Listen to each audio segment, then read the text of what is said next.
911, what's your emergency? 911, what's your emergency? Be advised, Car 4 has control of the pursuit. Proceed with caution.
Hey, everybody.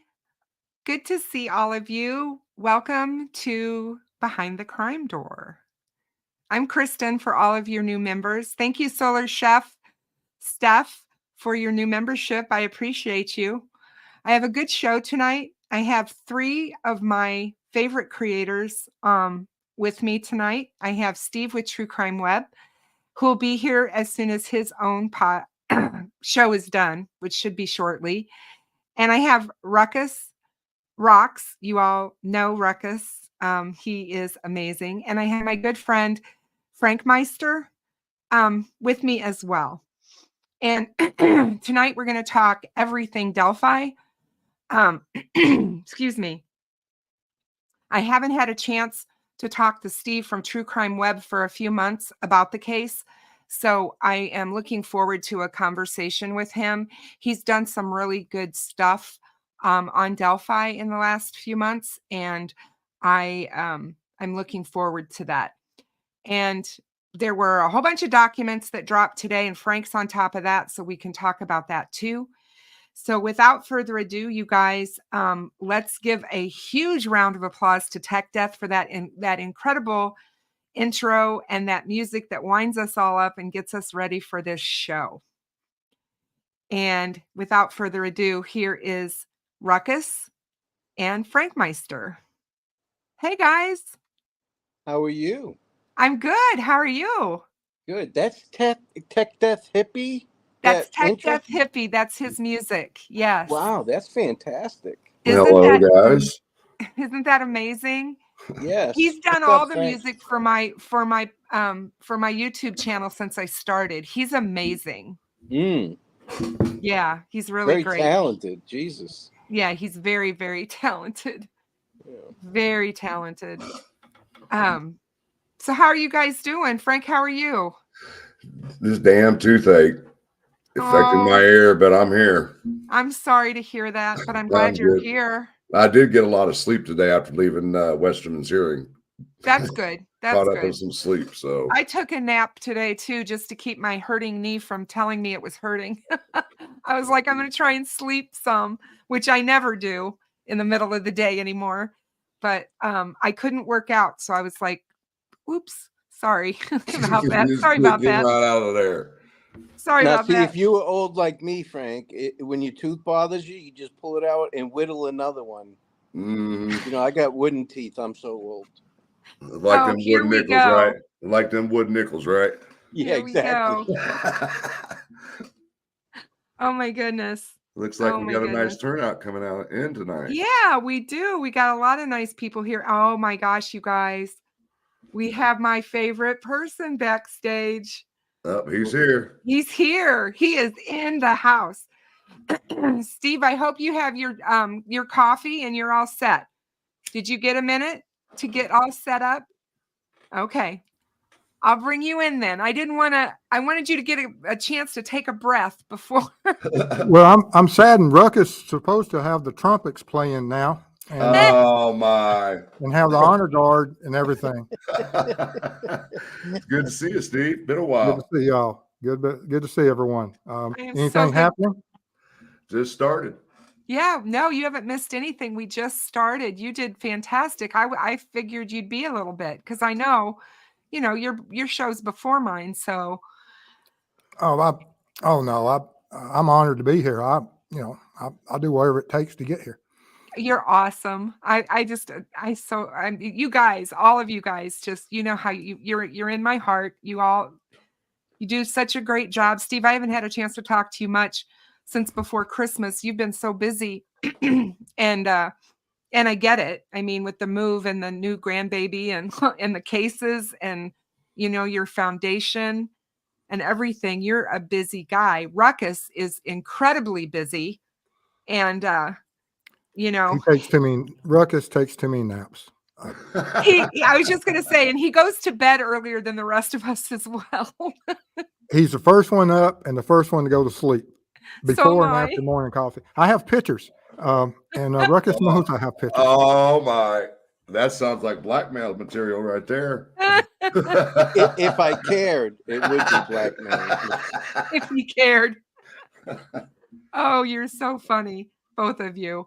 But yeah, no, I'm so honored to have all of you here together so that we can discuss Delphi and what's been happening and going on, because I value all of your opinions on the case. And there has been a lot happening recently. And so it'll be real interesting to see if we're going to have a trial or not. So let's discuss that tonight. All right. I'm ready. Let's just real quickly say hello to people who have come in. I want to say hi to Laura, Metal Mama, Robin B. It was great to meet you at the walk on Saturday as well. Thank you so much for coming out. Unsilent Bob 420. And 63 Clocks, thank you for being here. Hey, Purdue RN, I missed you on Saturday, but I'm so glad you're here. Love to hunt. Lisa, thank you so much for being here. Mitzi Scott. Who else we got in here? Let's see. We got Jinx. Jinx is in the house. And Jinx is a lovely lady. I finally got to meet her. Fantastic, the stuff that she does for our communities, you guys. She brought a wagon out with her that had water, cold ice water for people at the walk. I mean, she had merch for me, you guys. When I showed up, I got a Flora sweatshirt, Flora t-shirts. I mean, it was incredible. I felt a lot of love. But I can't say enough about her. She's an amazing human being. Best turnout that we've had. Yeah, ever for since sure. I've been attending these walks. 45 people. I mean, that's pretty big. It was pretty incredible. Yes, it was. The parking lot was parked full. When I got there, I was the last person to arrive. When I got there, it was like, wow, this place is packed. But Frank was nice. He saved me a handicap parking spot. So I Yep. got to park up front. So that was nice. Priscilla of Boston, welcome, my dear. Coach Kev's in the house, you guys. I got to meet Coach Kev this past weekend, and I was so honored to meet him. He's a lot taller than I thought he was. Exactly. When he stepped out of his truck at when we was at the courthouse, I said, Wow. "Damn, look how tall he is." That was the first thing I said to him. He probably thought, gee, Kristen's really weird. Because the first thing I said to him was, you're a lot taller than I thought you'd be. Give me a second, guys. But yeah, he's a tall guy. Sweet person, great personality. Just, he fit right in with all of us right away, which, I figured he would. Miranda Lee's with us tonight. CJK's here. Boston Christian, Julianne Friend. Welcome, you guys. So glad to have you with all of us. Dr. Poon, not sure who that is. Never seen that person before. The Red Queen. Solar Chef Steph, who just joined my channel. Thank you so much. The Willow Rain 73. Welcome, everyone. Sees Through is here with us. A lot of the same names that you guys see, I know, on a regular basis. Lynn GMB. They always give us a great conversation going on in our chats. These people. I do want to give a shout out to Joe Mosier because she basically was falling out at the walk on Saturday. Yes. Yeah. So Hey, I hope you're feeling much better, Jill. Yeah, Jill, good to see you. I'm so glad that you're here with us. It was so wonderful meeting you at the walk. Keep up the fight, girl. You got this. Trust me. You stay on that medicine and you're going to find out that your A1C goes down. I went to the doctor today, guys, and my A1C was 4.7. Wow. 4.7. Who would have thought? Mine's been stuck at 6.5 for the longest. Oh my God, I'm so excited. It was like awesome. So I just want to give a shout out to everybody with diabetes out there that's fighting it. It keep up the good fight. Hey, Laura, how are you?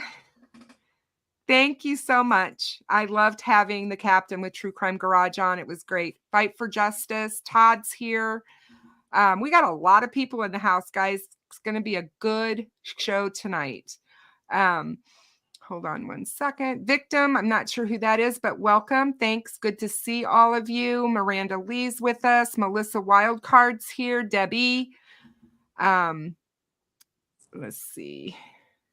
Squeaky. Laura said, who said Ruckus 3 times? Is he in charge of the clicker tonight? You know how I am. I do. Yeah. I'm being Have, though. Gail came over and followed Mr. Steve. I love all the people that follow Mr. Steve over to my channel. He always brings a good crowd when he comes. I love it. I always love it. So just quickly, Olivia 2 is in the house. Good to see you.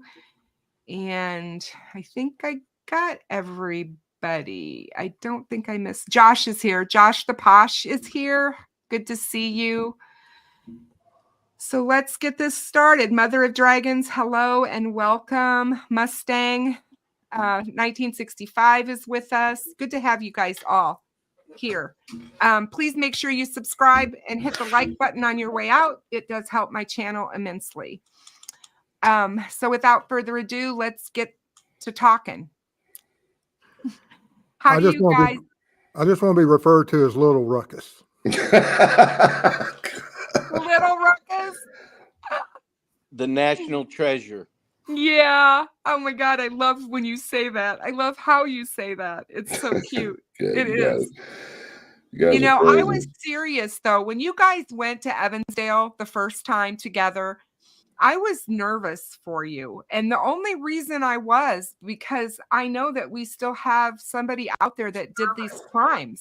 And you guys are law enforcement, you know, and they know that if these people are watching or this person is watching, and I know that you guys, you know, are prepared. You don't ever leave home not prepared. I get all of that. but I was concerned and I wanted you both to be safe. That was my biggest concern. And you never know, Mr. Steve can fall down hills. He likes to go out in the middle of the night and do all kinds of crazy shit. Seriously. And, you know, Mrs. Steve, we all have to have his back, right? I mean, I had a plan. All I need to know is I could outrun Ruckus. And I was going to shoot him in the leg. So, Oh my God. Well, I don't think you guys will be going down there anymore. Steve hasn't had good luck. He almost got run down by Chris one time. Then he turns into my Sherpa. Our first trip, he was my Sherpa. That was in Texas, right? Yes. When you almost got run over? Texas. Yes. He ran through a ditch. And then, of course, Ruckus pushes me down a hill. Oh my God. I know. Only Ruckus. Ruckus? I was minding my own business. I don't know what happened. Did you lose your balance? Ruckus, did you lose your balance? No, I slid once. I stepped on some leaves and I did slide a little bit. And you slipped? But here's the thing. Steve's been there and he kind of guided me with, don't get too far away from these little saplings. They can save your life. And he was right. Tech that's in the house. Poor Mr. Steve. Love him. But we went up and down. I mean, we went there in the middle of the night one time. But the first trip there, we went up and down from the cemetery as well. And to me, that's much harder. And Steve went up there one trip by himself in the middle of the night with no lights at all. I don't know how he did that. Well, I don't either. I don't think anybody's going to be going down there anymore because what happened this past Saturday, because Ron Logan's Logan's son was there and scared some people. Yep. Yelled at him. It was Coach Kev and they couldn't Frosty. see him. They couldn't see where he was. That's some deliverance stuff right there. Coach Kev can talk about that because he was one of them. Yeah, and Frosty. They were down at the crime scene and he yelled at them and wanted to know what they were doing and on private property. On private property. You guys just climbed over the barbed wire. Yeah. Barbed wire that was just attached to a tree. He's put up wire, you guys. He's put up boundaries to try to keep people off of the property. Well, and I get found it, that out it's their too property. that, I get that.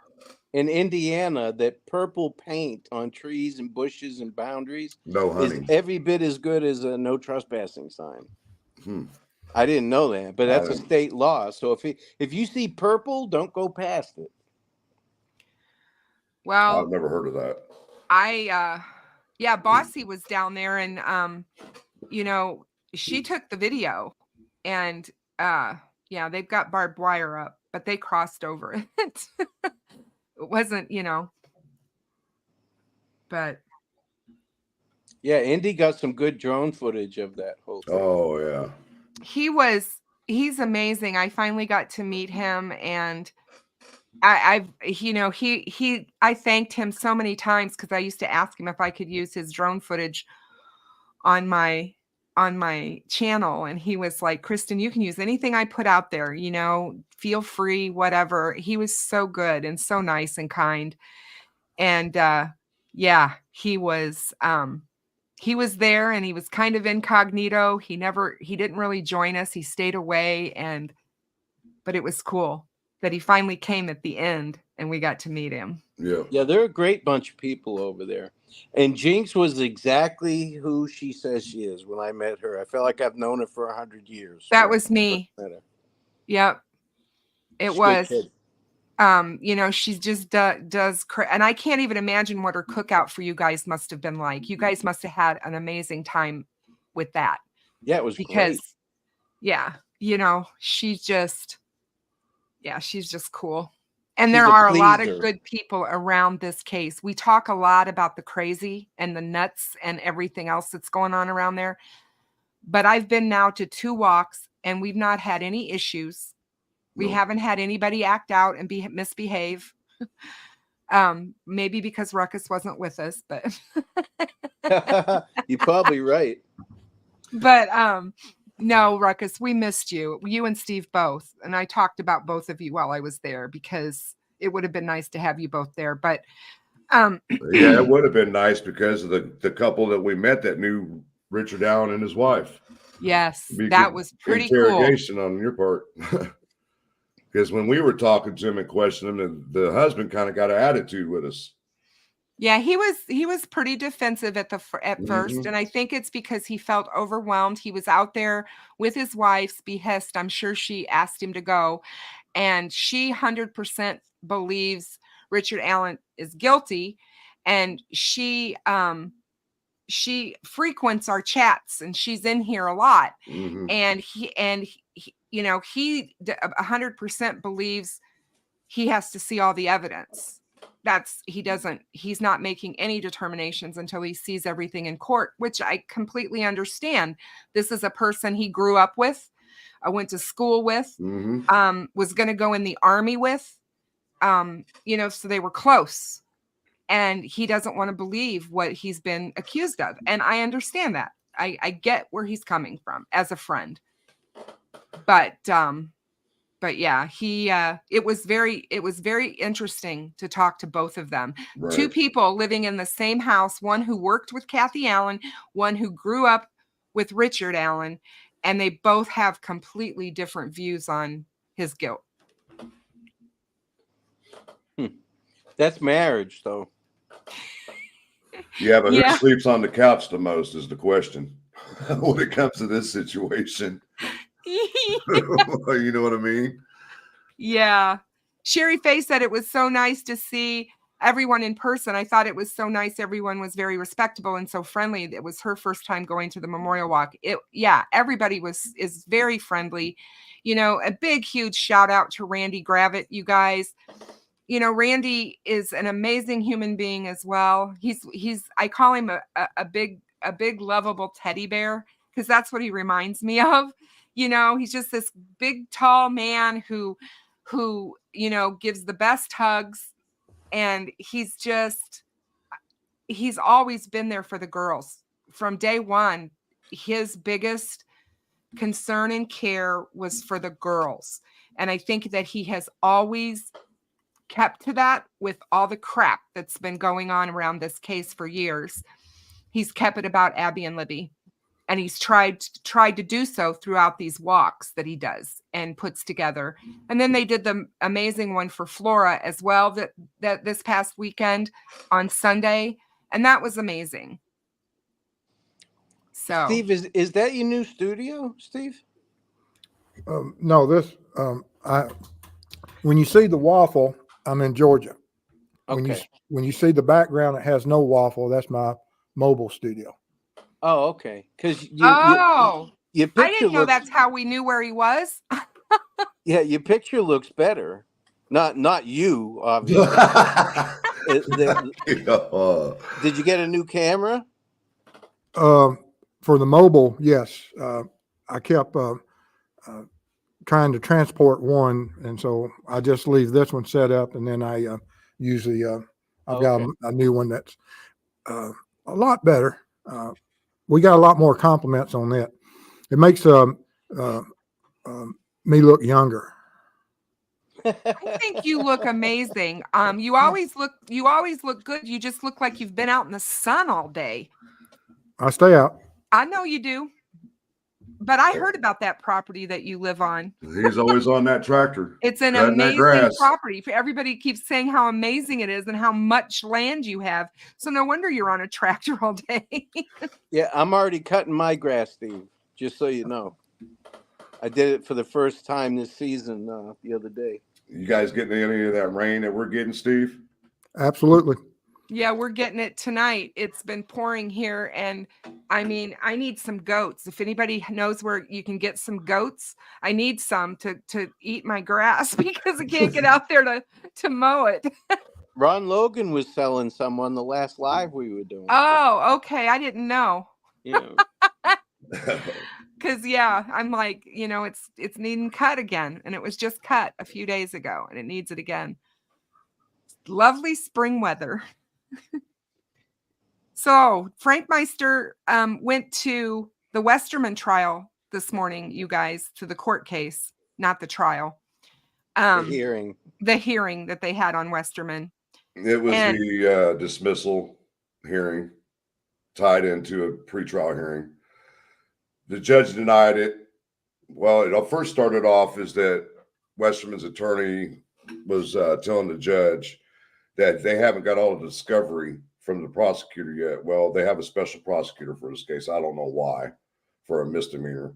But she said that they're waiting on Andrew Baldwin's contempt stuff before they could do anything else with any discovery.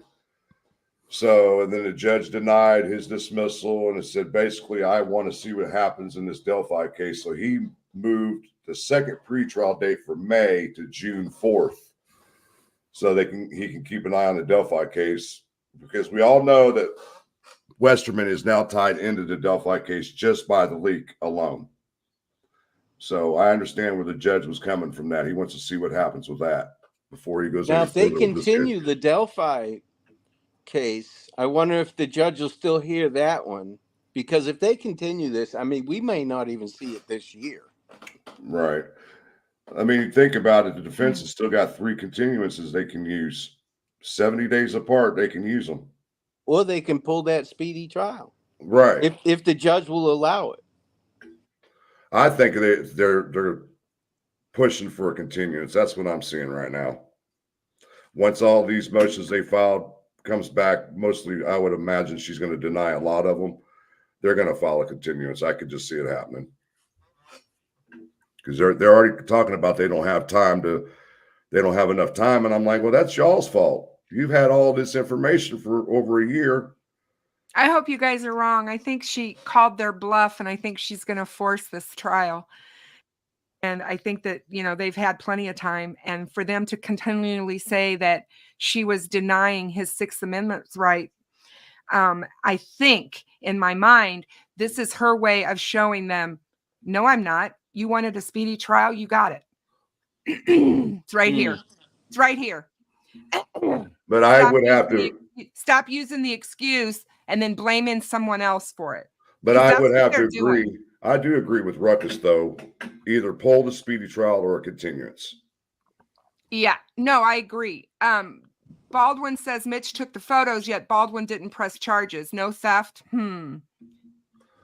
Well, Baldwin was actually listed as a victim when they first investigated that leak. Yes. I think it was Holman that listed him as the victim. As a victim, I know. Yeah. But on hindsight, it doesn't make any sense why Westerman would want to take a simple misdemeanor to trial when he even signed an affidavit admitting to what he did.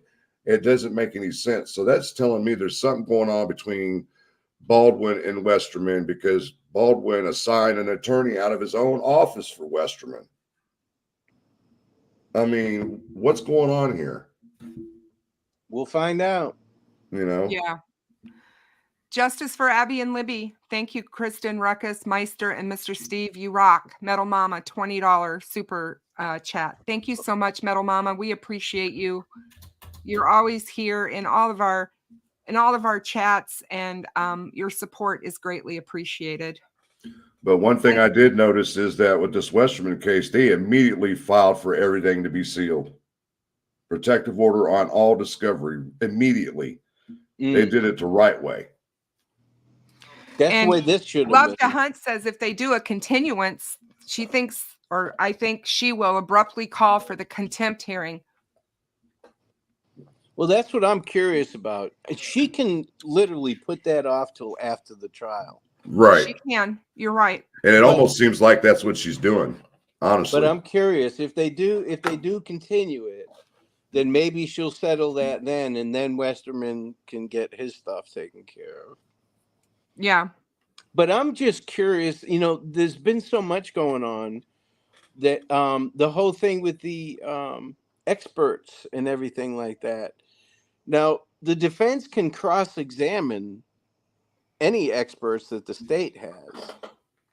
And unless they have somebody that is going to testify that Richard Allen has an alibi, I don't know how these experts are going to help them. They're just to argue a point. but it still doesn't. They're just trying to get evidence removed and made moot. But unless they have a witness that gives Richard Allen an alibi, I can't see them needing too many experts. Steve, how do you feel about the expert witnesses? How do you feel? I want to know how you feel as an expert witness. How would you feel how do you feel with what the defense has been up to with, first of all, the crowdfunding, the crowdsourcing money to get for experts? What's your take on that? Because I know it happens in other cases. This isn't an unusual thing from what I've researched. But what's your take on all of this? 180 degrees, anything opposite of Ruckus. No, no, no. I look at that. I think we're going to have a trial. If there's no need for, if there wasn't going to be a trial, you wouldn't need experts. You wouldn't need to raise money. It'd be a moot point. We wouldn't have it. But I think that their biggest thing as far as the experts for the defense is that they know the state's going to bring in their experts, and they just want to, because there's a history that if you have experts for the prosecution and you have experts for the defense, there is a percentage of the juries that will instantly wipe off both opinions. That who do we believe? Which one is? It's not that it's junk science, but it's just that it gets negated. It's equal, it's level. And so that testimony goes out. And so that's what they're trying to find. And that's just my opinion of it. And do you think that they've tried to find experts that will hold up what they're claiming, and they're having trouble finding them, and they're looking for more experts that will say what they want them to say? Because back in the day, 30 years ago, expert witnesses could be bought. People, you could pay them to come say what you wanted them to say. Well, they're not just going to go out and find a random expert. They're going to find an expert that has a history of fighting the state as far as its junk science. Okay. And so they know that when they ask this expert, they're not going to go out there and get some qualified expert from another state lab that is part of the development of this science of identification and identifying characteristics. They're not going to find that. They're going to go in there, they're going to find these experts that consistently work for the defense. And they have a high degree of certainty that these experts will, when they get their check, will testify. And so it's not like they've been out there hunting experts, and every expert they looked at said, well, the state's right. Sure. I don't believe in that. I don't believe that's the case. So tell me why Hennessy is involved in this. Where is Hennessy coming in here when he is a lawyer that was representing Baldwin, and he's retired, and now here he is right smack dab in the middle of Richard Allen's case fundraising? What is going on here? Well, anytime, now that, once again, it's just my opinion, but anytime if I was put in a position that I couldn't talk, but my representative can talk for me, I'll get me a representative. Okay. And so get my point out there, because he's not covered by the gag order. It's his way of circumventing that gag order. Gotcha. I mean, the defense on they've outflanked this court system and this judge and everything about it. They've constantly, and I'm not critical of them. I admire them for the fact it's driven us to the point that we will have, and we have opposing forces. We have the pro-Allens, we have the pro-state, and pro-Libyan Abbey, and as we should. And but at the end of the day, I think that justice is coming. We may not all like it, but it will be here. I agree. I'm in awe of the defense team. We can all only hope to have that kind of defense if we ever find ourselves in that kind of position.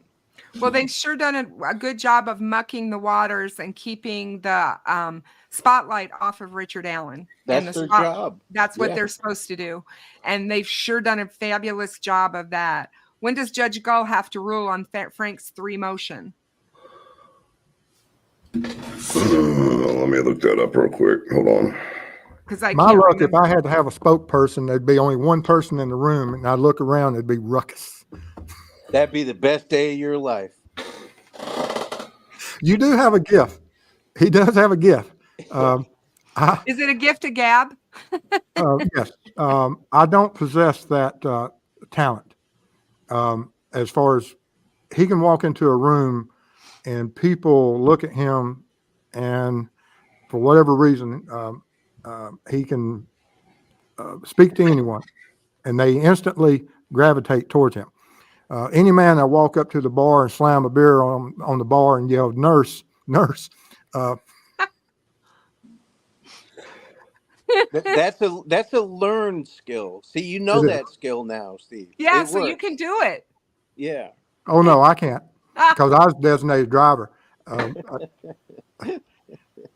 Anytime you go Steve, with have Ruckus, you you ever- become a designated driver. Okay. Steve, now where you worked at, I mean, there's not. I'm sure they bring in experts, from far and wide, but I've seen experts that testify on both sides of the fence. They'll testify for the defense one case, and then the next case they're testifying for the prosecution, and they're totally backwards from what they testified in different cases now. These are different cases. There's like professional experts out there. They just run around collecting checks and Yeah. saying whatever side wants them to say. And I'm sure there is, but I would expect that these attorneys would know that exactly who they're trying to bring onto their team. If we look at some of their history of who they brought onto the team, such as the leaks, that's their biggest failures. Yeah. Is that some of the under or issues that's happening, and even the writing of the Frank's motion. I never saw a report. I saw deputies write reports that were close to that, but I never saw an attorney write such a document. Yeah, that's what my judge friend said. He said, "Who are these attorneys? What is going on here?" When he looked at the documents that I've shared with him, he was just he was like, "What is going on here? Who are these people?" No, I've never seen anything like that in my life. Me and Steve talked the day that it came out. We're both like, what the hell is this? Yeah, exactly.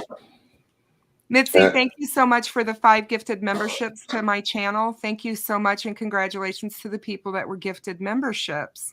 Laura says, I just don't understand why they're trying to rehash things that were destroyed and crossed at the June hearing. Anybody want to speak to that? Respond. Yes, Frank? Oh, all I see is the state responded to the Frank's motion February 3rd or April 3rd. I can't find the one where they filed the Frank's 3. Okay. So it had to have been within a few days prior to Nick responding to it. Okay.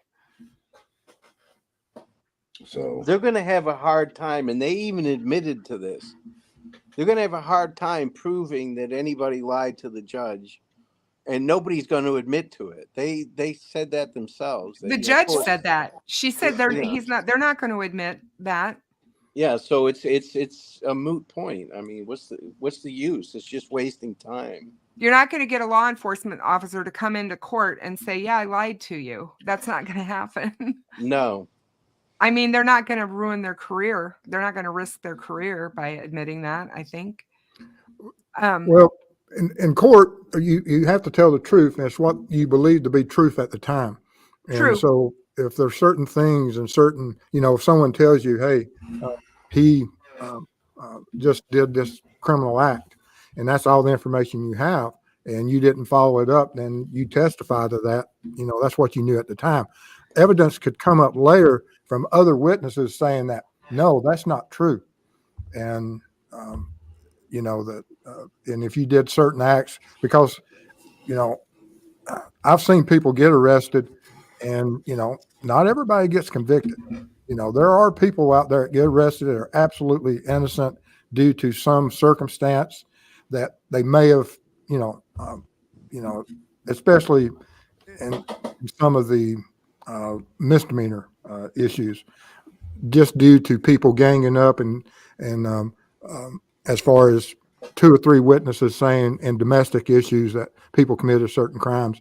And as a law enforcement officer, you play the numbers sometimes. You got 2 or 3 witnesses saying that he did a certain act. You make the arrest.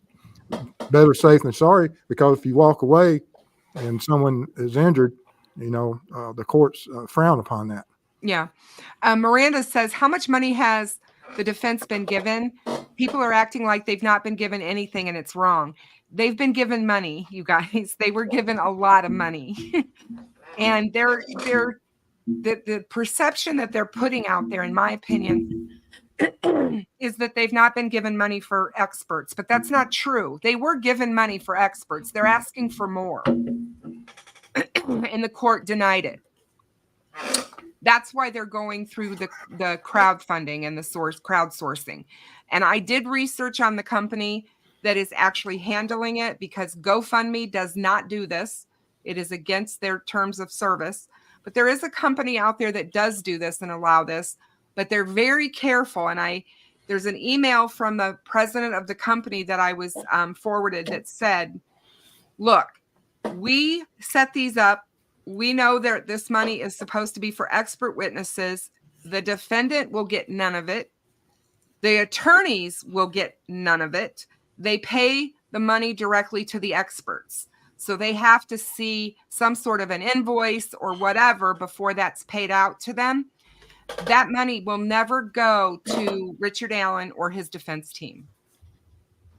If they don't end up using it, they give it back to who donated, from what I understand.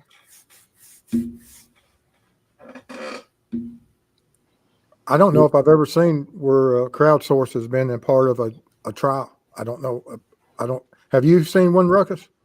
No. Laura, Absolutely not. neither have I. They gave the I've never county seen gave it, but the company that 2.1 does million. this says that they do it all the time. No, this is setting a precedent that's probably going to be exploited. Yeah, probably. Oh, Laura's want to talk about the docs today. Let's see. Hang on a second here. I'm just trying to catch up with the chat, you guys. So Charles Goodwin says $2.1 million was set aside for both sides to use, if I remember correctly, and that's correct. Yes. That's what I know. $2.1 million has been set aside for this trial, and it's for both sides to use. And when the defense has to request money, because the court keeps track of what money is being spent and where it's going. And whenever the defense wants to use it over and above what they're already charging or getting paid for representing him, the court has to approve it. And this is over and above the 2.1 million they asked. So everybody's kind of wondering, where's the money that you originally were funded? Where did that go? Why do you need more for experts now? What's happened? We have, what's going on with it? Yeah, That's thank my God question. the judge didn't approve them going pro bono, huh? Pardon me? Thank God the judge didn't approve them going pro bono. Yeah, exactly. Interesting. It's interesting. Now, in those documents today, the defense made it clear in that Frank's motion memo that they believe that there's a third party that's responsible for this, these Odinists. And that is their strategy. They use those words specifically. Mm-hmm. Now they're going right back to he's being tortured, he's mentally ill. They're trying to switch it up. Go ahead. They have to double down on that because they don't have anything else and they can't change it. That's what they've started with, was the Odinist theory. So in my opinion, they have to stick with that. In the documents that came out today, they put in there that the ex-mayor is also an Odinist. God. I couldn't believe it. I'm just like, where's the church, guys? Where are these guys practicing this Odinism together? I want to know. And that brings to what we were talking about earlier about the prison and the way it's set up. This is to Steve and this is to Ruckus. Can you both explain how the cells are set up in prisons with when it comes to toilets, sinks, little table, their bed rack, whatever's in the cells? Because according to this damn memorandum, he's sleeping on the floor with a mat. He ain't got a table to ride on. He ain't got a table to put his tray on to eat. He's drinking out of his toilet. He's saying he's eating his own doo-doo. I'm like, are you kidding me? Really? You want us to believe this shit? Sorry. Well, there'll be reports on all that, incident reports from the jail or the prison, from the staff. They're monitoring him 24 hours a day, 7 days a week, audio and video. So now, for the most part, I don't know what the prison is like there, but there's the cells are rectangle shaped. They're 6 by 8. But where the toilet is, there's usually a little hump there because it's the pipe chase, because they're usually multi-level. So there's a pipe chase that has to go down through there. The toilet and sink is all one unit, stainless steel. And they have a bed, and they usually have a table that's bolted to the wall. Now, if he's in CM, close management, confinement, he may not have a table. And he may have one of those, we call them boats. I don't even know if they still have them. We're talking that was 30 years ago.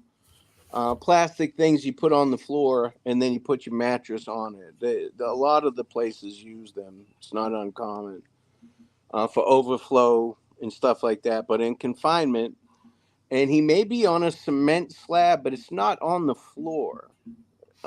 He'll never be laying directly on the floor.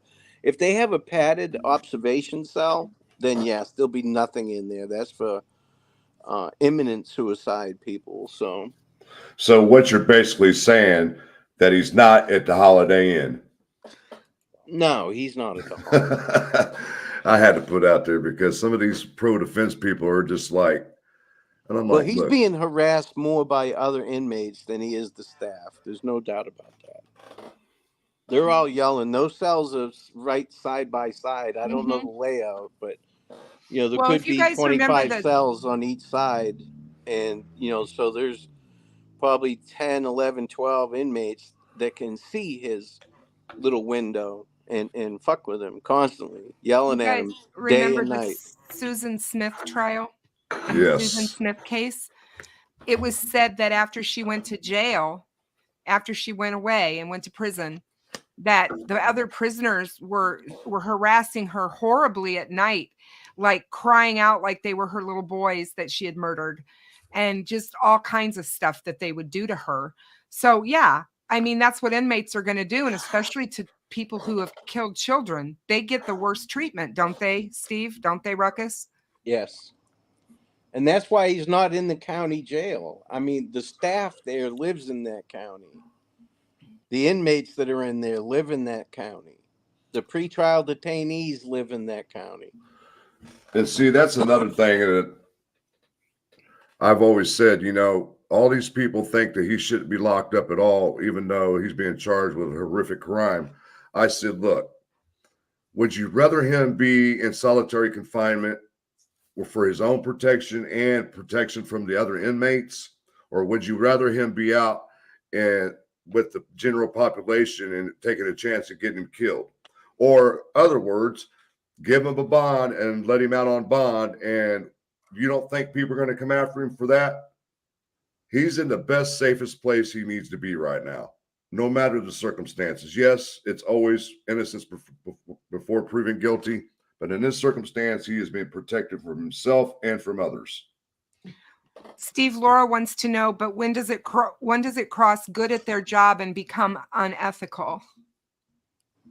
As far as, I think she was probably talking about the attorneys going after the defense team, expert witnesses, maybe. well, we have to look at, we have attorneys that, and there's attorneys out there that absolutely when they represent someone, they look at the case. And if we look at this, and we even saw the replacement attorneys that absolutely believe Richard Allen, or through their public addresses, that they believe Richard Allen is innocent. And if I had anyone representing me, I would want them to do that. And I would want them to find people that, that if I believe that they were trying to railroad Ruckus, let's say Ruckus had done something, and that they were trying to railroad him, that absolutely I would support the attorneys in any shape, form, or fashion in trying to find, even myself as an expert, that if I had any clue that they were trying to bring some type of science I didn't believe in, or they were misrepresenting the reports, because we have a lot of that. At each side, they read the exact same 3 words, and they come up with totally different opinions of what those 3 words mean. Yep. And so that's what the experts are doing. And if the attorneys believe that he's innocent, I mean, it's not that it's unethical. They're just doing their job, and they believe he's innocent.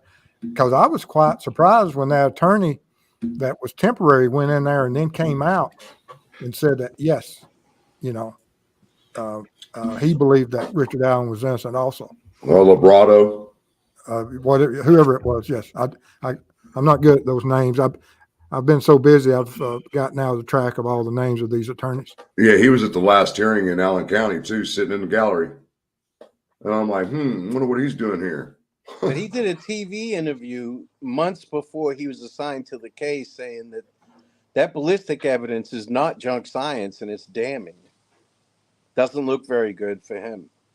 I don't understand this comment. Never felt good about Gull. I don't think that Judge Gull has done anything inappropriate. I think she has tried to handle the case the best she can, given with what she's had to deal with. I think that the only mistake that I saw her make was the one that the Supreme Court called her out on. They sided with the state on everything else except for the fact that she had that hearing in her chambers and tried to be nice and tried to give them a break and not take them out and throw them under the bus in front of the public and the world, which she should not have done. She should have made sure that it was in front of Richard Allen, because whenever you're doing a case and you are doing any kind of anything like she was doing, it has to be in front of the client. You can't do what she did. And that's what they basically told her.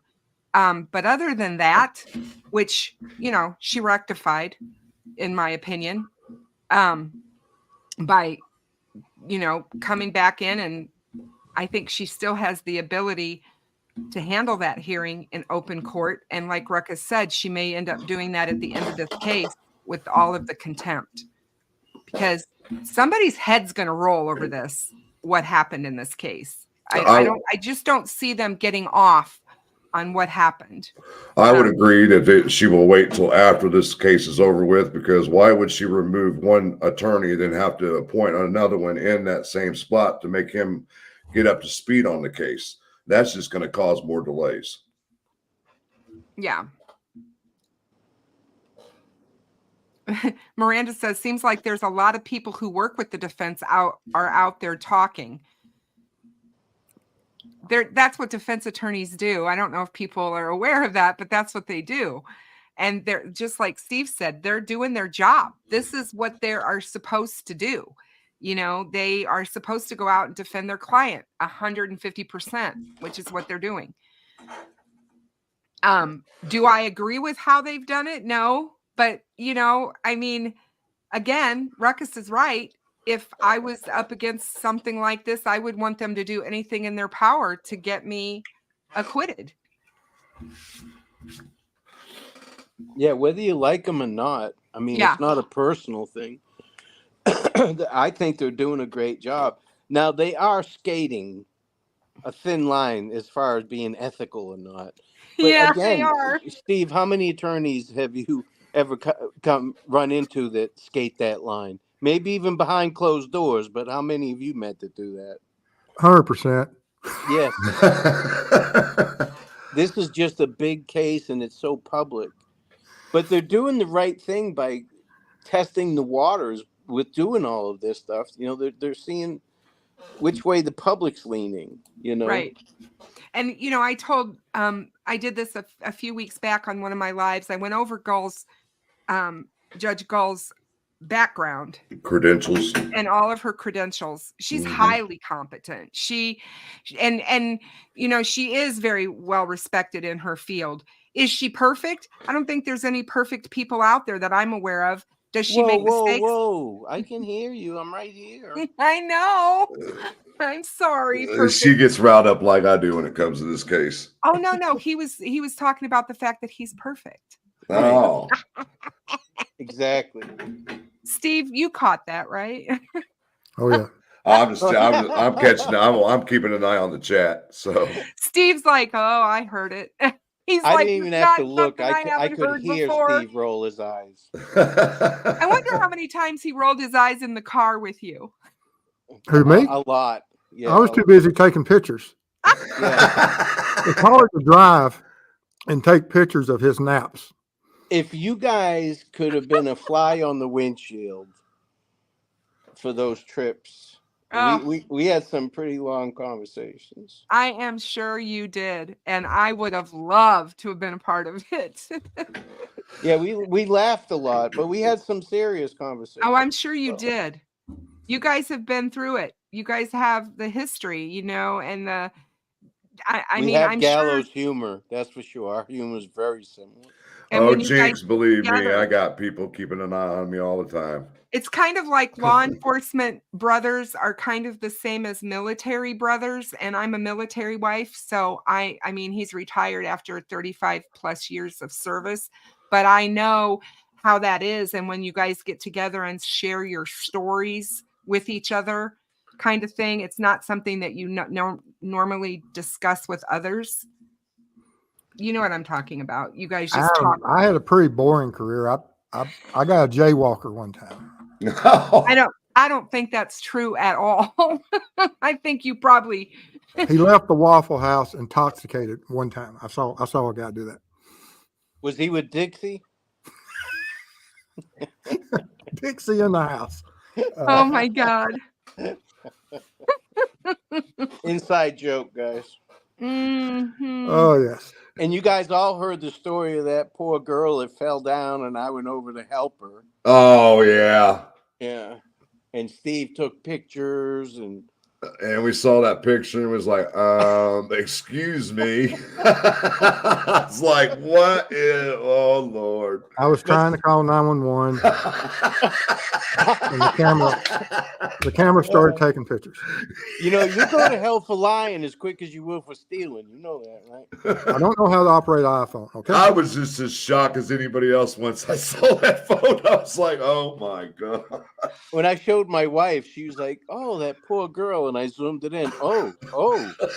And I was like, yeah. I said, and where's Steve? He's back there laughing, taking pictures. He took this picture. I was minding my own business. And Steve said, well, there's our next missing person walking by. We'll be working that case soon. Oh my gosh, you guys. Oh my God. Oh my gosh. These two, boy. Oh my gosh. And the people at the hotel there, they know Steve very well. I've been there twice, and so I've gotten to speak with all of them, and it's like they know all about the case, the Evansdale case, and they're asking us questions, and very nice people. Yeah, I mean, we showed up and the computers wouldn't even work, and they said, well, just go get a room, and they gave us keys, and we just went to sleep. Yeah, I mean, but I even checking us in. That's how often I've been up there, which I appreciate their support. That's awesome, though, that they yeah, knew, they're good folks, and the manager, her awesome. husband's law enforcement. So, oh well, good. There you go. So he was kind to his law enforcement brothers. that's right. Yeah, there was another filing from the defense today, a motion to suppress the confessions. That's not surprising at all, you guys. They're not they don't want confessions in court. They don't want a gun in court. They don't want a bullet in court. They don't want anything that's going to point to Richard Allen.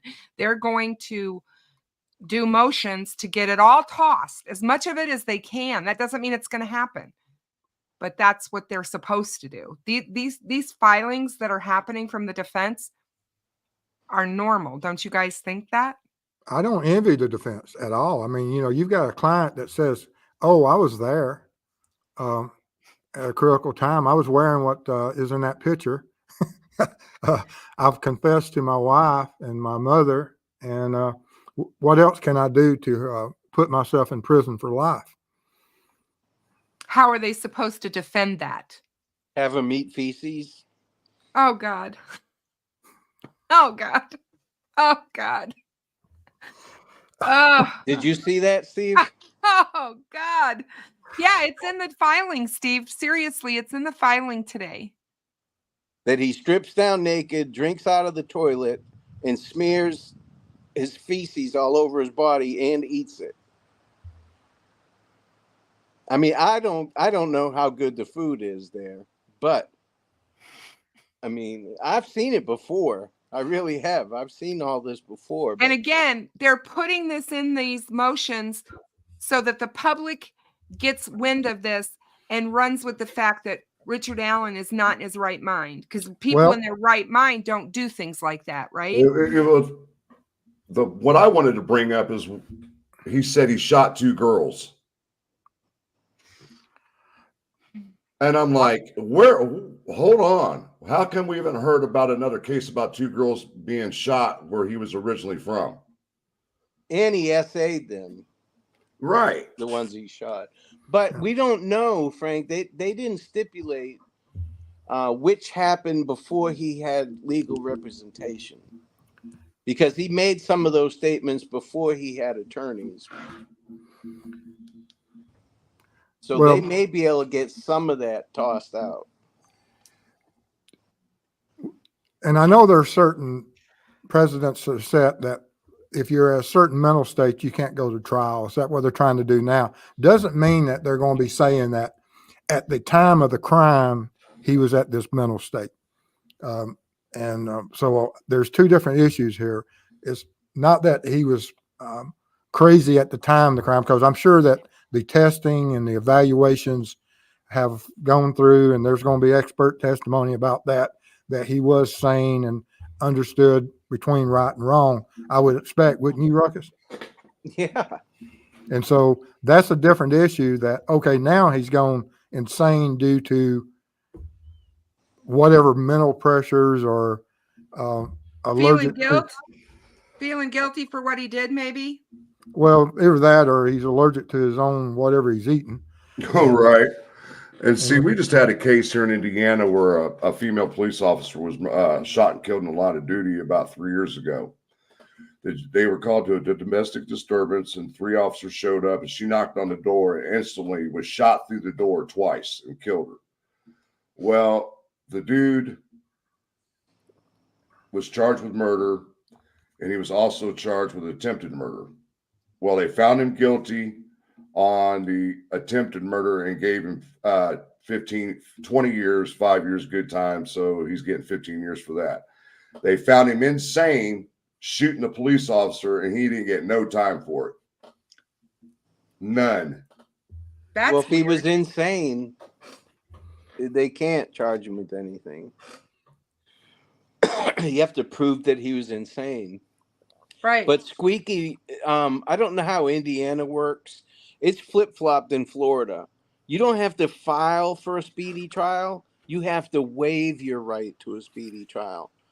And with this last continuance, Nick agreed to it if they ate the C4, whatever it is.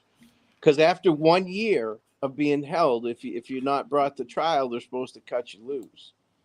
So Nick said, I'll agree to the continuance and all that if they take that off the table, which they did. So I was on a security detail on a guy that assassinated an individual in a parking lot one time.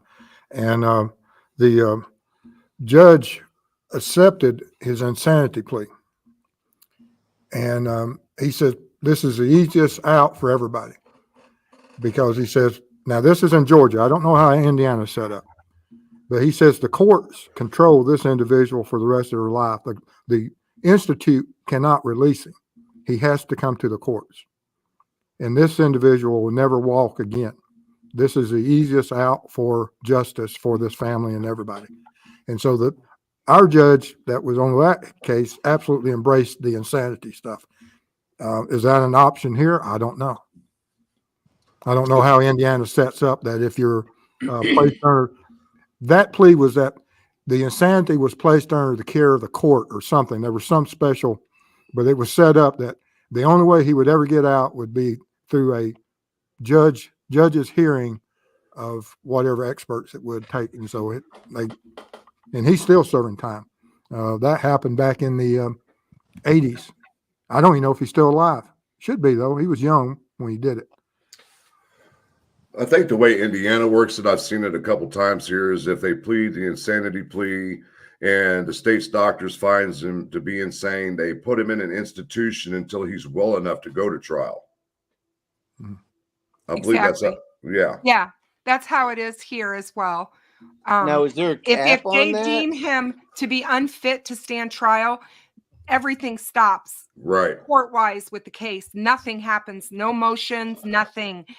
Everything stops while he goes to a facility and is evaluated and treated. And then if he becomes coherent again to where he knows right from wrong and is fit to stand trial for what he's done, that's when things pick up again. If you guys remember, that's what happened with the Andrea Yates case. Yep. I can live with that. I can live with that because, like I said, some form of that is what happened in Georgia. I just don't, like I said, that was in the 80s, and I'm old. And so I can't remember the exact, but I remember talking to the judge afterward, and he was very pleased with the insanity plea. Yeah. Coach Kev says the defense only attacked a couple of the confessions today. Can't wait to hear the ones they didn't mention. Fight for Justice says, who really writes these reports, briefs? Some should hide their heads. Yeah, you wonder sometimes who's writing this stuff for these guys. Or they're data illiterate on a computer. They don't know how to use spell check. Exactly. Yeah. Excuse me. So, let's see. So Richard Allen waived it in the beginning. I'm not sure about that. I'm going to have to go back and check on that, Stephanie, but I will tell you this. It was brought out in the Supreme Court stuff that in August of 2023, the defense team had a signed document wanting a speedy trial from their client, and they didn't file it with the court. And that's when all the Odin stuff started. And the Supreme Court asked them why. What is the reason that you have documents from your client signed asking for speedy trial, and you still, to this day, had not filed it? And they said, "Oh, well, Your Honors, that's because we were they were utilizing it as a tactic, a tactical move." The Supreme Court went off and said, "You do not use a speedy trial as ammunition or as strategy." Yeah, that's a strategic move. A strategic move or whatever. You're messing with your client's, Sixth Amendment rights. So, and Frank Meister's right. At that time, when they did all that and had all that, is when all this Odinist stuff started popping up from them. And that's what told me it was a plan from the get-go. When the leaks and everything started coming out, the photos and stuff coming out, they had planned this all out. They wanted to do a speedy trial, but they wanted to circumvent the system to try to get their own narrative out there before they got caught. Well, I firmly believe that YouTubers gave them the narrative. They said to them, "Hey, there's a whole theory that has floated around this case since day one, and you guys need to hear it. And this is it. And these are the players. and you need to hear it. And because I'm telling you guys, and you guys already know this, a lot of what's in that original Frank's motion, I heard in Reddit posts years ago. The pictures, the altar, all of the stuff about Brad Holder, all of that stuff, that is not news. That was not news to me. I didn't fall off my chair and go, oh my God, what's going on? I'm like, oh my God, haven't they vetted this stuff? What's wrong with the defense? Because I knew in my heart that the FBI would have. They would have looked at these guys hard, because these guys were being tipped in right and left by all kinds of people. Now, I don't know about Elvis Fields and some of the other players on whether or not they were, but I know for a fact that there's 3 of them that were. Give me just a second. Can somebody go ahead and kick Case Close with CJ out of the chat, please? You don't need to be using that vulgar language in here. Thank you. Yeah, anybody that's in here using vulgar language needs to be booted, you guys. Boot them. He's using the derogatory word for a woman. Oh my God. That's nice. That's just why? Lovely. I have no clue. Oh. But if you notice, the defense has not revisited the bond hearing either. Remember, they said the PCA was weak. They didn't have anything on him, and he deserves a bond because the PCA doesn't even prove anything. Right. Well, they haven't revisited that because now they've got most of the evidence. Yeah. And they know that it's not going to work. Otherwise, they would have stayed on that. Or, like I said earlier, if they have somebody that can give him an alibi, that'd be a different story. But I haven't seen or heard anything about it. Nobody is talking about an alibi for him. No, exactly. Except that he was at home. He was at home supposedly during that time. Remember, he changed his timeline. Right. He left the park earlier than stated in 2017. That's his new story, and that he was at home. But that's impossible because he saw the girls and they saw him. And they have photos that are timestamped.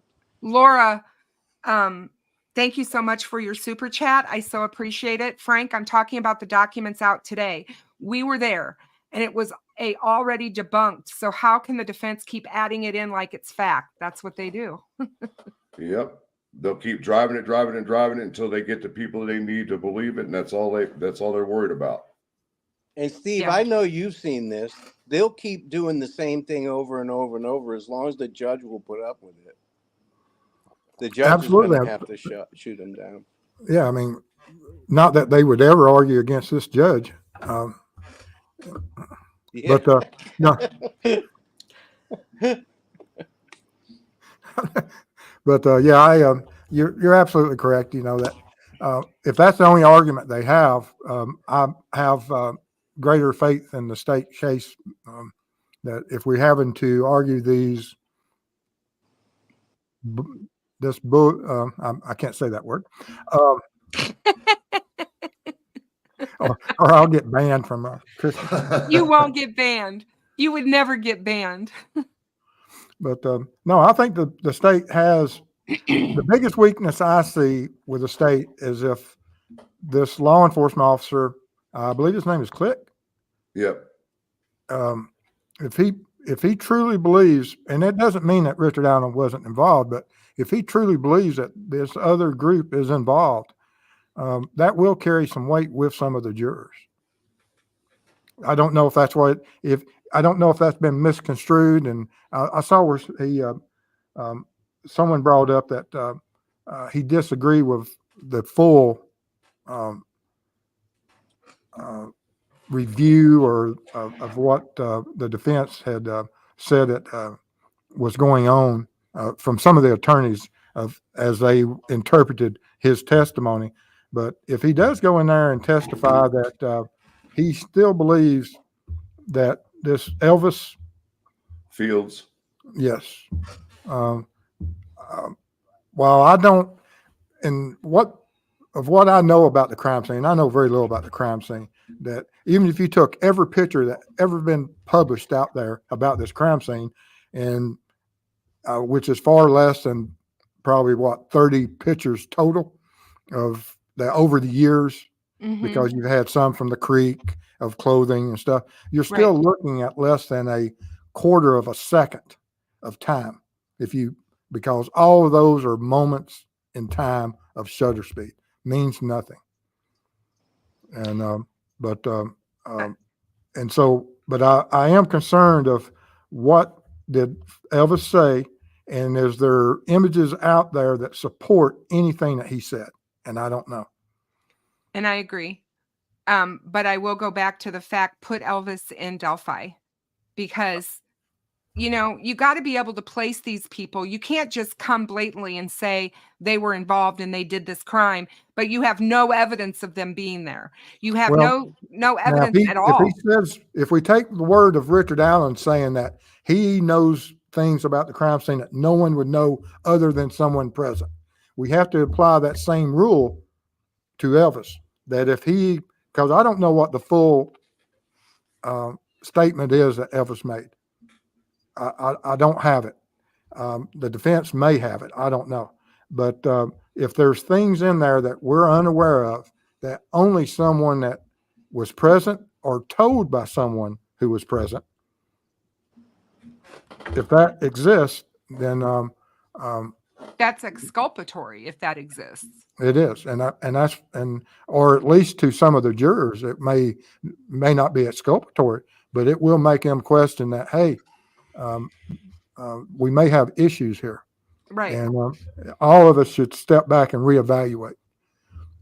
Unsilent Bob says, and thank you so much for the super chat, Bob. By the way, thank you so very much. Could the falsities in the confessions, as released in today's defense documents, be an attempt by Richard Allen to sow doubt on his original confession to his wife and mother? Perhaps another sketchy tactic by Baldwin and Rosie? Absolutely. I think the big question right now that I've seen a lot of today is why haven't we heard or seen of his daughter or son-in-law? Well, my answer to that. Oh, yeah, we've discussed it, but I mean, I'd like to hear Steve's opinion and Kristen's opinion. What's the question again? I'm sorry. I mean, we've got these alleged confessions to his mother and to his wife, right? Mm-hmm. Sure. But we have not heard one single word from his daughter and son-in-law. Nowhere in the map in this whole case do you see their names. I will say two things to that in my response. If you look at the BTK case and you listen at all to Carrie Rawson talk about her father, it was very difficult once she came to terms and the initial shock of finding out that her dad was BTK. If his daughter had any inkling that her dad was Bridge Guy, did she consciously block it out? Did she talk herself out of it and say that absolutely he couldn't be? Or did she listen to law enforcement when law enforcement came out and told us that the first sketch that they put out with the goatee and the hat was no longer the suspect in this case? And she thought that was her dad, and he admitted he was there. But now they said it's not him, it's this younger guy, and they're two separate people. We have to remember that that's the narrative law enforcement put out about those sketches. And the people in Richard Allen's family and life may have thought, damn, this might be him. But when law enforcement did that, that basically took that off the table for them, because they basically told them that it couldn't be him. But let me ask you this. I don't know why we haven't where heard have we from gotten her. with any of the sketches in this case? What'd you say, Ruckus? I'm sorry. Where have we gotten with any of the sketches? There's Nowhere. About 4 of them. Right. The sketches weren't They're for a us. tool. Yeah, they're just a tool. The sketches are not pictures and photographs, and they weren't for us. They're not for the general public. They're not for us. Doug Carter told us that the sketches are used by people who may know this person. Look at this person. Look at their gait. Look at their, don't look at their face. Don't look at their head. Look at the body. Do you recognize this body? If Steve was out walking on a bridge, Mrs. Steve would know it was him. Even from behind, she would know it was him. Ruckus, same thing. Mrs. Ruckus would know if it was you. We would know the bodies of our spouse. Well, we Right? would know it was Steve because he'd be carrying my stuff.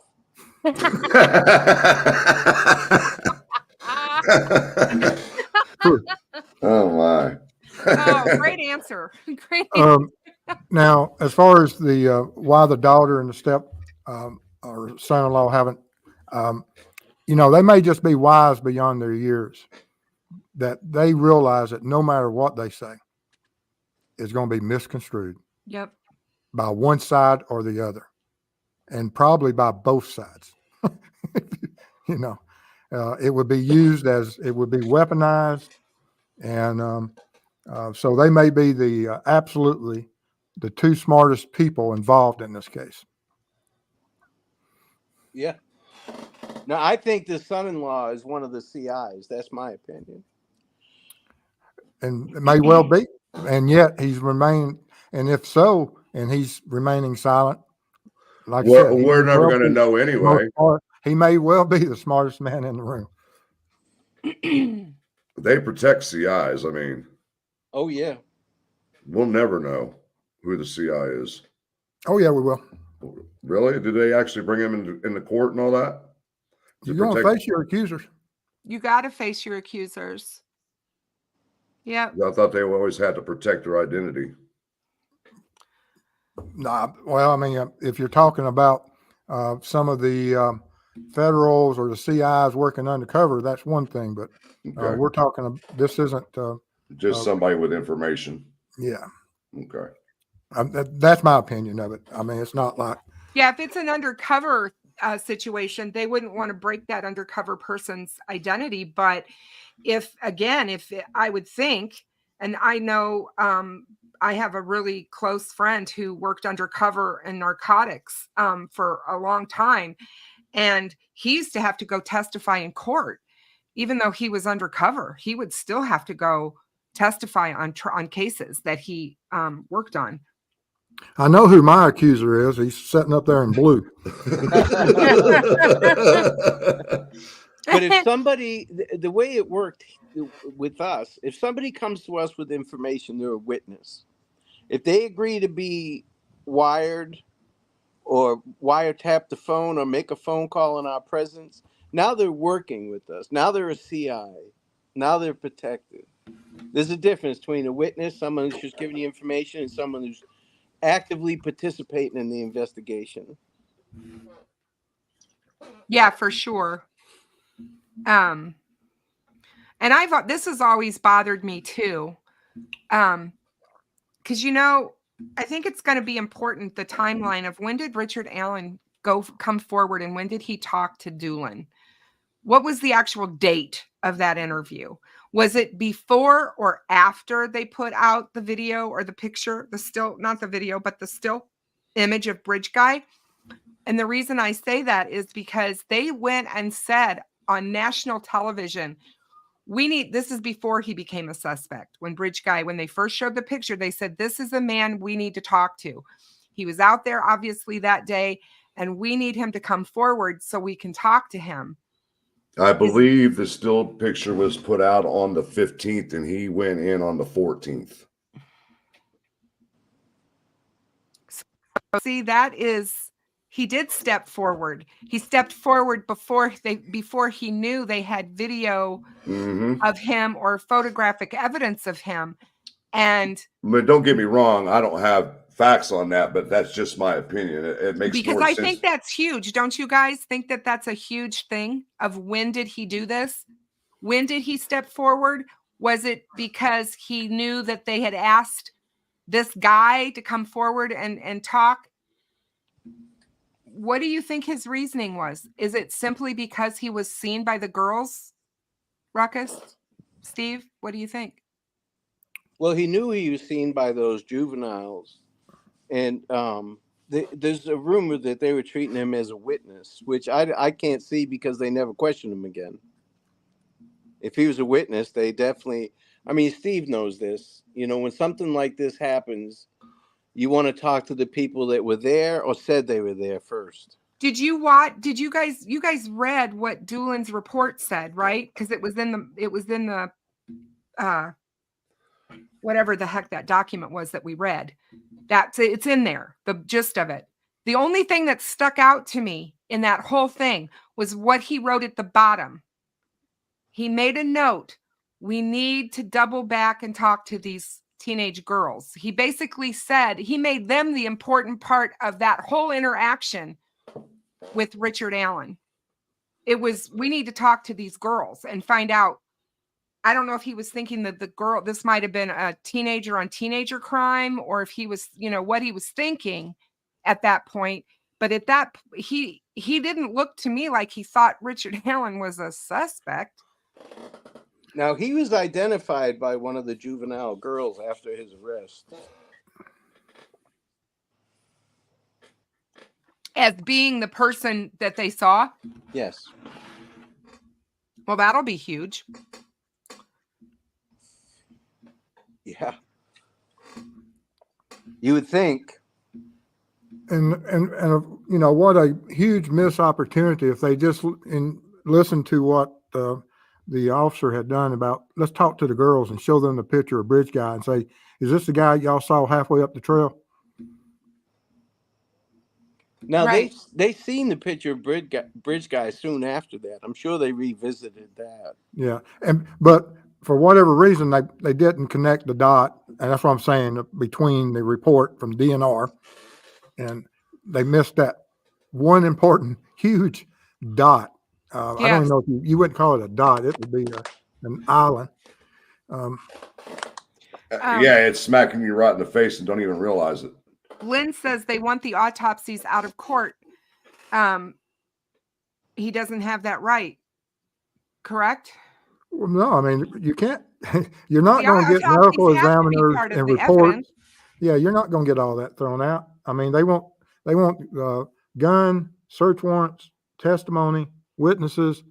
And if they went to court with all that thrown out, then of course you ain't got no case. That's it. They want to throw everything that's damning against him thrown out. They're doing their job. Right. I mean, I don't blame them, but the tactics they're using is a little extreme. I have never seen these kind of tactics at all in all the cases that I've watched on court TV and stuff like that. Well, it's pretty wild. You can call it a lot of things, but you have to, at some point, you have to call it effective. Right. It is effective. Yeah, they're doing their. I mean, I'm not bashing the way they're handling this case. They're doing exactly what you should do to get their client off. Yep. You got to be able to wade through the BS, and it's not easy for some people to do. And I think part of it is confirmation bias, and we all have it, and we have to recognize it. And Sleuth Intuition did a really good he's doing a series of lives on Delphi right now, and some of the stuff he's breaking down in those has been fantastic, phenomenal. Bringing up this whole thing when people look at the evidence. I mean, it can stare you straight in the face. These people can read it and see it. It's right there in black and white and deny it. Mm-hmm. Absolutely deny it. It happened today. They're doing on a lot his of live things. Stream. They're doing a lot of things too that they're definitely strategy. I mean, just saying that he's eating his feces and all, they don't say when. Yeah, that could have been during his alcohol withdrawals. Exactly. If it even happened. I mean, you got to see the incident reports from the jail, from the prison that states all that. Right. But they're doing what they're supposed to do. I mean, this isn't, it's a man's life at stake here. Exactly. And Scott said he knew he'd been seen and maybe wasn't sure if recognized, so he stepped forward originally, and then we never heard another peep out of him. Which is true. Well, we're going to find out. And like Steve said earlier, the defense, they're fighting an uphill battle. He put Lynn himself says, there, said he was wearing the clothes. He confessed. There's a lot against him, when it should be the other way around, because the state has the burden of proof. They if should he, have the uphill battle, not if the he says he defense. shot the girls in the back, Yeah, I mean, how would he? I mean, how does that even come close to what happened to these girls? They weren't But you have shot. to remember that may not have ever happened. He may not have ever said that. Exactly. Because I'm just Right. sitting here going, he didn't shoot anybody. So why are they saying that? Right? Well, he didn't shoot these girls. That's what I mean. Yeah. yeah, Todd, I was right. He went and talked to Doolin on the 14th, and the photo was released on the 15th. Yeah. And so see-through says, but they were not shot. That doesn't mean he didn't try to, and the weapon jammed. They missed Ruckus's point. These girls doesn't mean that he wasn't telling the truth. He could have been talking about other victims. That's what I was bringing up earlier in the show when that was brought up. I'm like, hold on. We would have heard about a case of 2 girls being shot in the back because they were claiming it was somewhere in his past when he lived in Wabash or wherever it was. And I'm like, we would have heard about that case. Well, it doesn't have to be 2 girls at one time. It could be just that's his method, if that is true. We don't know. I mean, it's speculation, but true. Yeah. I mean, it could be that he has several victims, that females that have been shot. I don't know, but I'll play any game they want to play. Yeah. And law enforcement, FBI, they would look at that. They would look and see if they're anywhere in any of the areas within the orbit of Richard Allen that they found a victim that was shot on a trail. I don't know if there's any in the Indiana or surrounding states that fit that, because he was a hiker. He went on trails, and we do have video of him in Tennessee.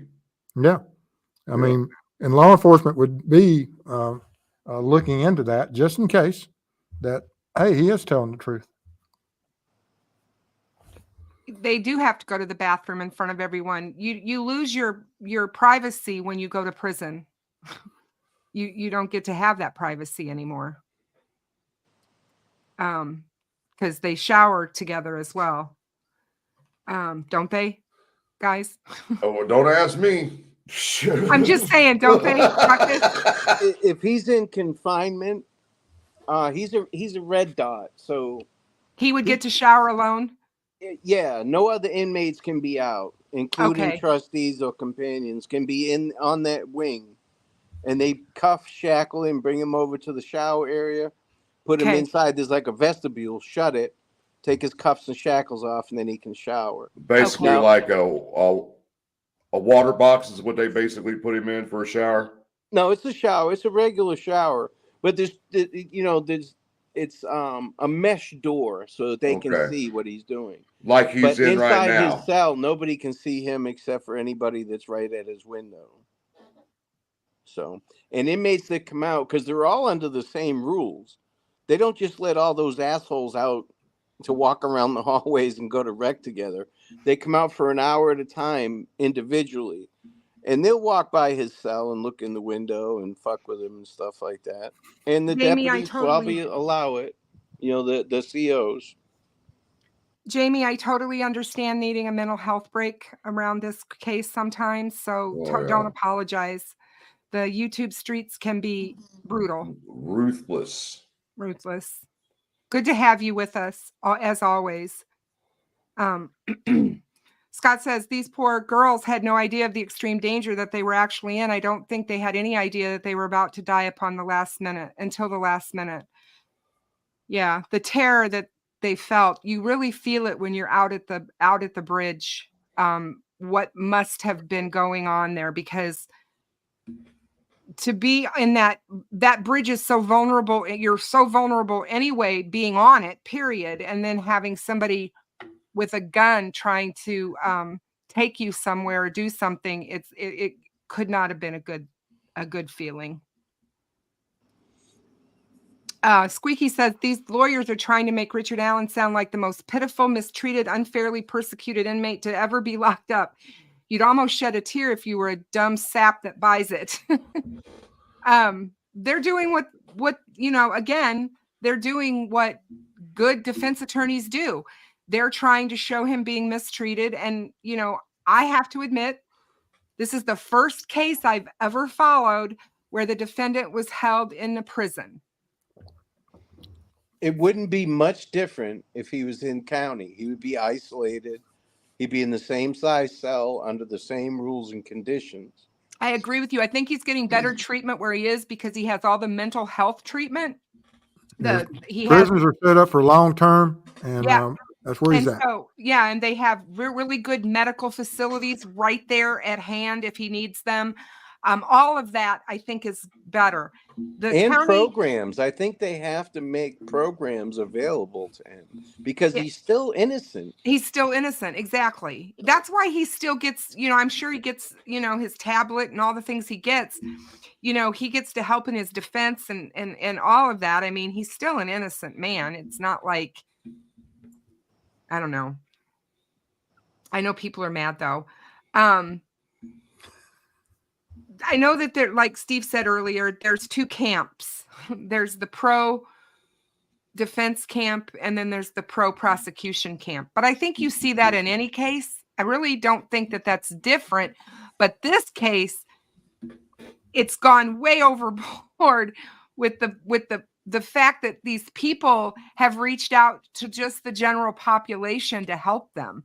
I think that's where I'm so flabbergasted, because even if you look at what's going on in the Idaho case, and I'm following that one pretty closely as well, the judge just went off on that in that courtroom. I don't know if you guys watched that or not. Steve's laughing, but I mean, he went off on the defense.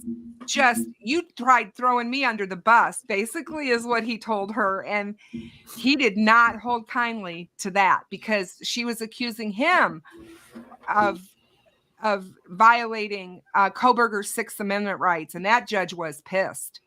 Well, so, I mean, they've learned a lot from Richard Allen case. Haven't they? I mean, they learn a lot watching each other. Oh, look what they're getting away with. Let's try it here. I mean, yeah, you've taken away the due process. They're trying to get a change of venue up there. And so they went out and took 400 people in that county up there, a very small county, just like Carroll. They took 400 people and started asking them jury questions. That was just unbelievable. The stuff that they were asking them that they shouldn't have done. There's a gag order in this case. And they basically tainted the jury pool. Now they really are going to need to have a change of venue, most likely. It's crazy what's going on up there. I mean, I don't know. But Laura said it's more about disrespecting the court. There's a gag order, and they said they wouldn't go public, and the next day there's a press release. This is what I don't understand, is why the general public feels that it's okay for the defense to disrespect the court. That's not something you learn in law school. In law school, you learn that the court is the ultimate, and you have to respect them. Nothing surprises me anymore with this. If you told me 6 months ago that my name was going to be mentioned in the courtroom, I would have told you you're crazy. I mean, I'm quiet, unopinionated, reserved. I mind my own business. But if you told me 6 months ago that they were going to breathe my name inside that courtroom, I would have told you you're crazy. But that's how this shit is getting. No, I know. I told, when all that happened, Ruckus, and everybody's name was coming out, I told Frank Meister, I said, oh my God, if they mention my channel in any of these court documents, I'm going to lose my shit. And what did they do? Turn around and put our live stream up on the news that same day. That same day. And I'm like, it's like, you go, no. I know. But why? I don't understand their strategy. I don't understand it either. I was like, why am I in this? I'm like, wait a minute. Why am I a news? What is going on here? You know, this is bad. This Well, is if they mention really me bad. again, I'm gonna snitch Steve out. I ain't going down by myself. Steve, he's always ready to throw you under the bus. I would never. He, do he that. failed to tell you that what he said that he tripped over leaves. That wasn't the case. I was on the ground. He was walking over me. Oh my God. You're the Lisa worst says she Sherpa could ever. say something nice about Ruckus, but he makes the most of what he has to work with.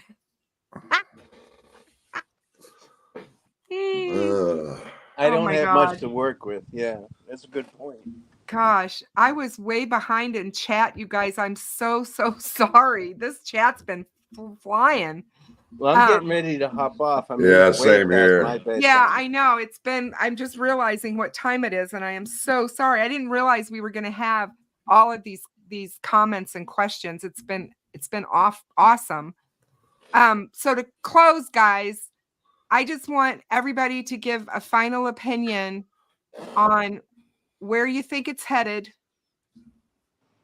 and are you confident in the state or not confident in the state?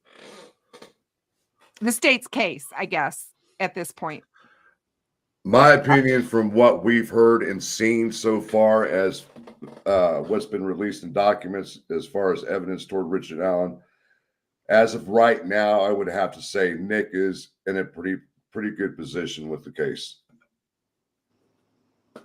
Well, I appreciate you being here, Frank. Thank you. No problem. Go ahead, Ruckus. I know you got to go to bed. I don't think there's going to be a trial in May. There's going to be something, or he's going to plead out. I still think he's going to plead out. Okay.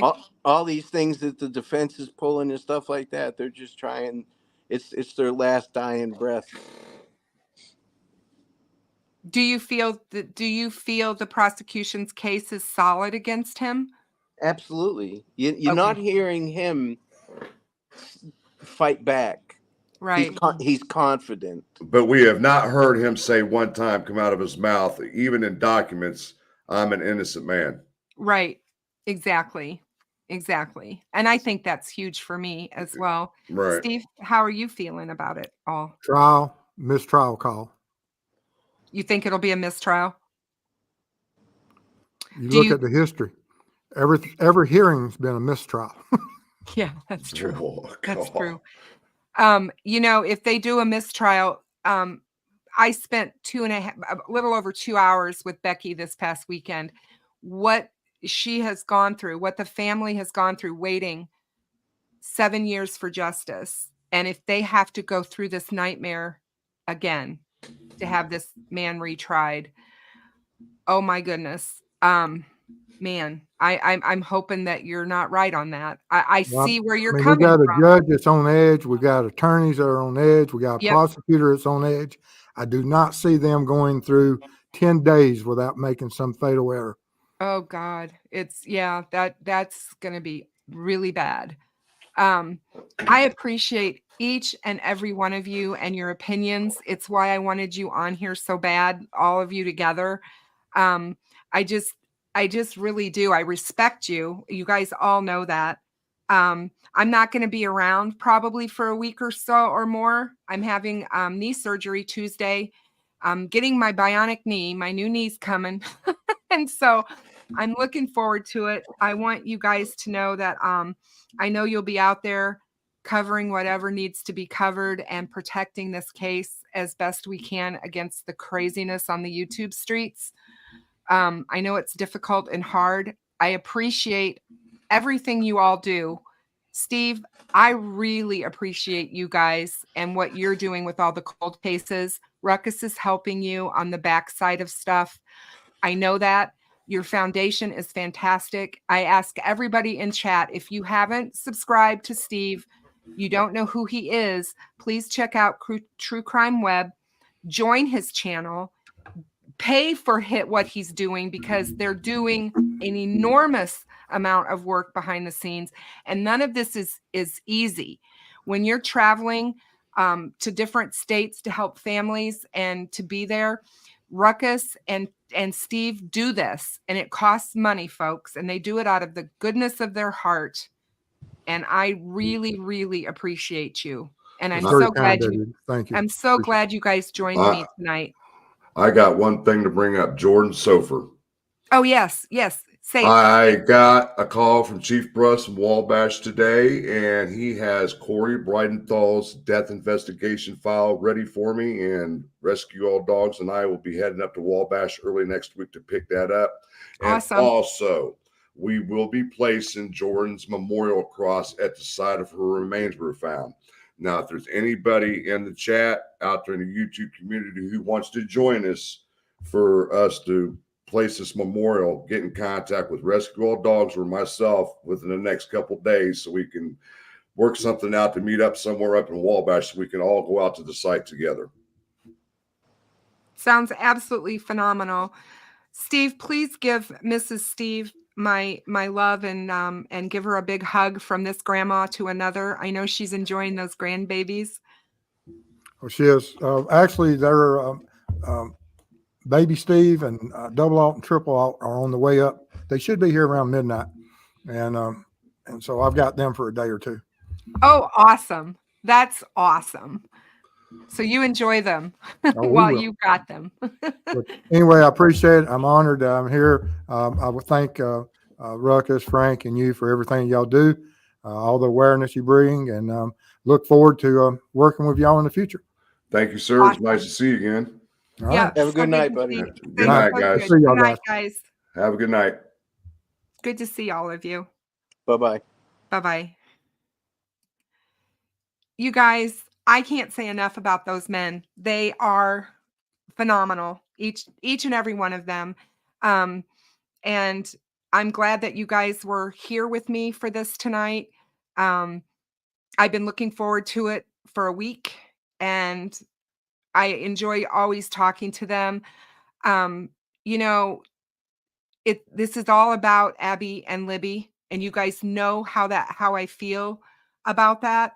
It is so important to me that we never lose sight of what this case is about.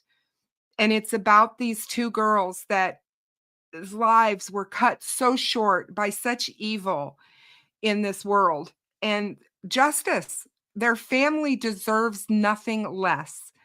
And after getting to meet Becky in person and listening to her and talking to her, I just, my heart just goes out to them and what they've been through and what they're continuing to go through, as we ever tiptoe closer to that trial date.